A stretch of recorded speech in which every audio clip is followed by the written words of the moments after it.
We are studying about the refraction through glass slab, and in glass slab, two refraction is taking place. Two refraction. One is here when light is passing from air to glass. This is incident ray. This is the normal. Okay, this is incident ray, and this is normal. Okay, here we can write angle of incidence because as we know that the angle between the normal and incident ray is angle of incidence. This ray of light is passing from air to glass, means optically rarer to optically denser medium. Therefore, ray of light will move towards normal. Okay, towards the normal. Now, again at the interface. Interface means the separation of glass from water, that is interface. Again, we will draw perpendicular to the interface, which we can call normal. Here, the ray of light will pass from optically denser to optically rarer. Therefore, ray of light will bend away from the normal. Okay. Away from. And this ray is known as emergent ray. Okay. Emergent ray. So what we are observing here, that refraction here is at two places. Okay, one is here and another is here. Now, the angle between the emergent ray and the normal is known as angle of emergence. And in the last class, I have told you that this angle of emergence is equal to angle of incidence. Okay, this I will prove today. What our task for today? That angle of incidence is equal to angle of emergence. Okay. Now, during the law of refraction, we have studied two laws. First law was that incident ray, refracted ray, and normal all lie on the same plane. Okay. And the second law is what? The second law is what? No, very bad. Oh. That is refractive index. Second law was that the ratio of angle of incidence to that of angle of refraction, sine of angle of incidence to the sine of angle of refraction is always constant. That is known as refractive index. याद रखिए. बहुत अच्छा सवाल. Refractive index बताए थे. Yes. तो ये refractive index हमको बताएगा कि इस मीडियम का स्पीड कितना टाइम्स ग्रेटर है. जैसे v1 इज इक्वल टू, अगर मैं चाहूंगा तो nv2 आ जाएगा. तो ये बता रहा है कि speed of this medium is n times the speed of another medium. Okay. Okay. इसका मतलब ये रिफ्रैक्टिव इंडेक्स हमें बता रहा है कि वो जो एक्स मीडियम है, जैसे ये एक्स मीडियम मैंने मान लिया, और यहाँ पर लाइट जो है वो एयर से जा रहा है, जिसमें उसकी स्पीड थी 3 × 10⁸ मीटर पर सेकेंड, या वैक्यूम में ये स्पीड है जिसको हम लोग ऑलवेज सी से इंडिकेट करते हैं. और हमें बताया गया कि भाई ये जो मीडियम आप लिए हैं एक्स, उसका रिफ्रैक्टिव इंडेक्स है 1.5. तो सवाल धीरज बाबू का था कि रिफ्रैक्टिव इंडेक्स है क्या. तो रिफ्रैक्टिव इंडेक्स हमें ये बताता है कि जब मैंने रिफ्रैक्टिव इंडेक्स लिखा और उसका फॉर्मूला लिखा, तो speed of light in vacuum to that of speed of light in any medium, तो बाद में मुझे पता चला कि c is equal to 1.5 vx.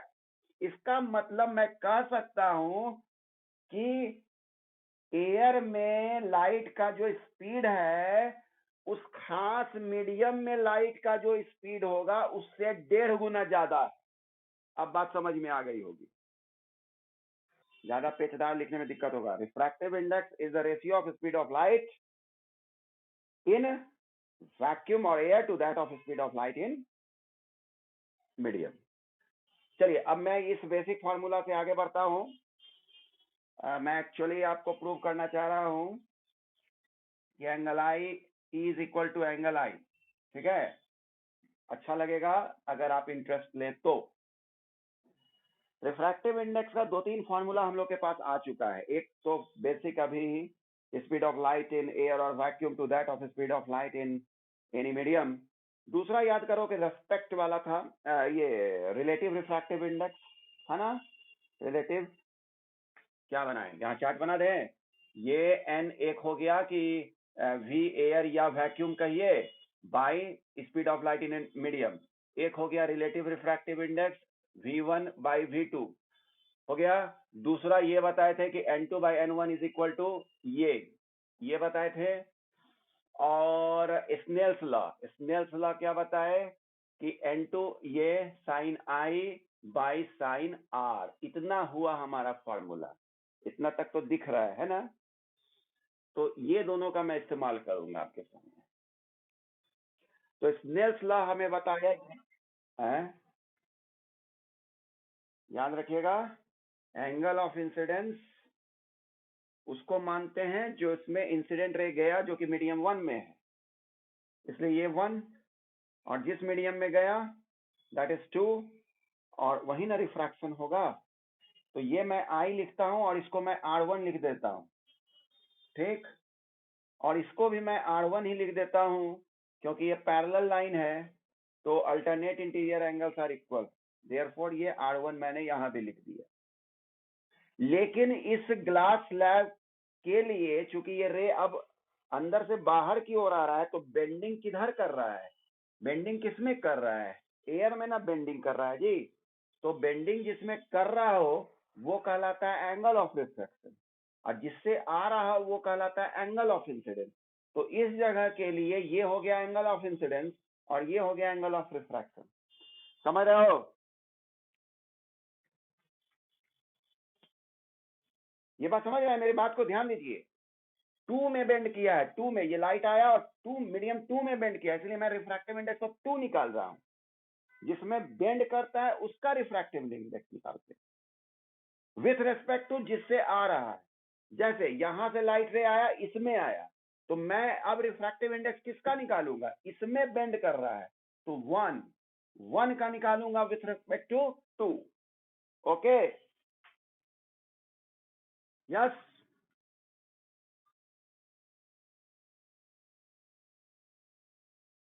ये एक जगह का हो गया।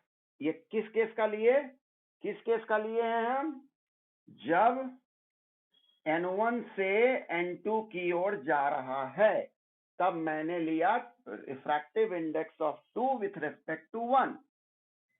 ओके, नाउ केस ये 1 है। केस टू मैं ले रहा हूं कि N2 से N1 में जा रहा है, N2 से N1 में जा रहा है। इसका मतलब मैं रिफ्रैक्टिव इंडेक्स लूंगा मीडियम 1 विथ रेस्पेक्ट टू, बोलो ना जी, 2, है ना, जो कि लिखा जाएगा N1 बाय N2।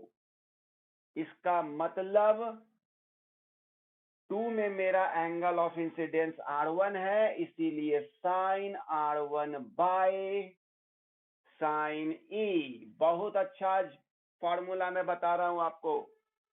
अगर अभी समझ नहीं आया तो YouTube का वीडियो जो अभी भेजूंगा वो जरूर देखिएगा, बहुत अच्छा चीज है ये। अब इसको जब मैं इस फॉर्मेट में लाता हूं तो ये हो जाता है N1 sine E is equal to N2 sine R1, है ना। ये इक्वेशन आपका 1 है और ये इक्वेशन 2 है।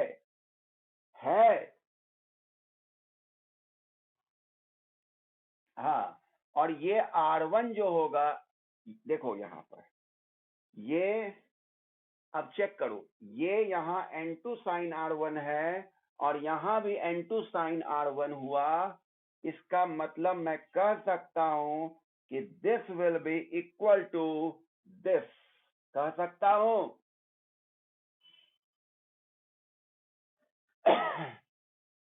ये कहने में भी आप लोग को बड़ा दिक्कत है कि यस सर कह सकते हैं। हाँ, N1 sin I is equal to N1 sin E। देखो यह, इस कारण से N1 N1 कैंसिल किया, sin I is equal to sin E। इसका मतलब I is equal to E। This is the proof of, in case of glass slab, that angle of incidence is equal to angle of emergence. You can take a screenshot of this. ठीक है, glass slab खुद जितना उसका actual मोटाई होगा उससे वो कम दिखेगा। उसके पीछे क्या कारण, कि जब आप स्लैब को पेपर पर रखते हैं तो रिफ्रैक्शन के कारण उसका बॉटम जो है वो थोड़ा ऊपर इमेज बना लेता है और आपको वो इमेज दिखता है, जिस कारण से बॉटम जब ऊपर अपीयर हो जाएगा तो स्वाभाविक है कि वो थोड़ा पतला आपको अपीयर होगा। ये ड्यू टू रिफ्रैक्शन। इसको मैं ऐसे समझाता हूं कि अगर आप एक बीकर में क्वाइन को रख देते हैं, ठीक है, क्वाइन को मैंने रख दिया, हो सकता है यहां से आप देखें पहली बार में, ये ऑब्जर्वर है बाबू, तो हो सकता है कि ना दिखे, ठीक है, लेकिन जैसे ही मैं इसमें पानी डालता हूं, ओके, तो आपको सिक्का दिखने लगता है। तो सिक्का क्या ये सिक्का दिख रहा है? नो। होता क्या है कि जैसे ही आपने पानी डाला तो रिफ्रैक्शन के कारण इस सिक्के का इमेज थोड़ा ऊपर उठ गया, इमेज ऊपर बन गया और आप एक्चुअली उस इमेज को देखते हैं। तो क्या हुआ कि अगर इसका image, let it be here, image हो गया, ये मान लेते हैं, ये मैं बताऊंगा कैसे बना, उसका रे डायग्राम बनाऊंगा, एंड दिस इज ऑब्जेक्ट, है ना। तो क्या मैं देख रहा हूं कि ये फ्री सरफेस से ये आपका रियल डेप्थ हुआ, है ना, सही गहराई तो सिक्का का यहां तक, और ये तो इमेज ना बना, है ना, ये तो इमेज बना। तो इसका जो डेप्थनेस है वो कुछ कम गया, जिसको हम लोग लिखते हैं एपरेंट डेप्थ, एपरेंट डेप्थ, ठीक। तो क्या हुआ, डेप्थनेस का मत। उसी तरह से जब आप ग्लास स्लैब पेपर पे रखते हैं तो रिफ्रैक्शन के कारण क्या होता है, ऑब्जर्वर को ये जो बॉटम है वो थोड़ा ऊपर एक इमेज बन जाता है, वो दिखता है, जिस कारण से उसको ऐसा फील होता है कि ग्लास स्लैब तो मेरा इतना ही मोटा है, यानी रियल थिकनेस से उसको कम थिकनेस दिखता है वो ग्लास स्लैब। तो ड्यू टू व्हाट, रिफ्रैक्शन। समझ गया, ट्विंकलिंग ऑफ अ स्टार, ये सब भी क्या है, रिफ्रैक्शन, ड्यू टू रिफ्रैक्शन। और भी हम लोग पढ़ेंगे, sunrise, delayed sunrise, delayed sunset, these are the cause of refraction.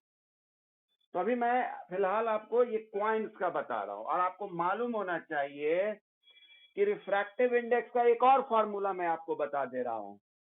अब वो क्या होता है कि रिफ्रैक्टिव इंडेक्स यहां पर फॉर्मूला हो जाएगा रियल डेप्थ, इस केस में real depth by apparent depth. Okay, ये एक और फॉर्मूला जान लीजिए।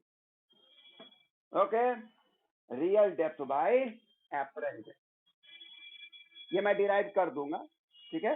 लेकिन अभी जानिए कि रिफ्रैक्टिव इंडेक्स सबसे महत्वपूर्ण चीज है रिफ्रैक्शन। रिफ्रैक्टिव इंडेक्स के कारण ही रिफ्रैक्शन को हम जान पा रहे हैं। तो पहले मैं रे डायग्राम से प्रूव कर दे रहा हूं कि कैसे आखिर क्वाइन का इमेज ऊपर बना है। ओके, तो ये जो दो मैं रे निकाल रहा हूं, यहां पर मैं नॉर्मल ड्रॉ कर दे रहा हूं, जो कि बुक में नहीं रहता है, लेकिन आप समझिए कि अब ये डेंसर से रेयरर में जाएगा, तो इसको ऐसे जाना चाहिए था, लेकिन ये अबे हो जाएगा, है ना, ऐसे ऐसे हो। ओके, लोग अच्छी तरह समझिए, इसलिए आज मैं फुल वीडियो भेज दूंगा कि ये बल्ब से जो रोशनी आ रहा है टेढ़ा होके आ रहा है, क्योंकि यहाँ पर कोई मीडियम, तो अब हमारी आंख ये नहीं समझ पाएगी कि ये रे ऑफ लाइट यहां से आ रहा है, वो समझेगा इसके टेंजेंशियली जो पाथ होगा उस उस जगह से मानेगा कि ये सोर्स, उसके टेंजेंशियली। ये मेन कारण होता है आपको कहीं पर स्विमिंग पूल का बॉटम जो है ऊपर दिखना, कॉइन्स का ऊपर दिख जाना, जो पानी वगैरह डालते हैं, ये सब ठीक है, ऊपर हो जाता है, ठीक है। यानी यही स्विमिंग पूल का भी लॉजिक है कि स्विमिंग पूल में पानी है, उसका बॉटम थोड़ा ऊपर दिख जाता है, जिसके कारण आप सोचिएगा कि वही सतह को समझकर आप अपना पैर डालिएगा, आपका पैर और ज्यादा अंदर चला जाएगा, है ना।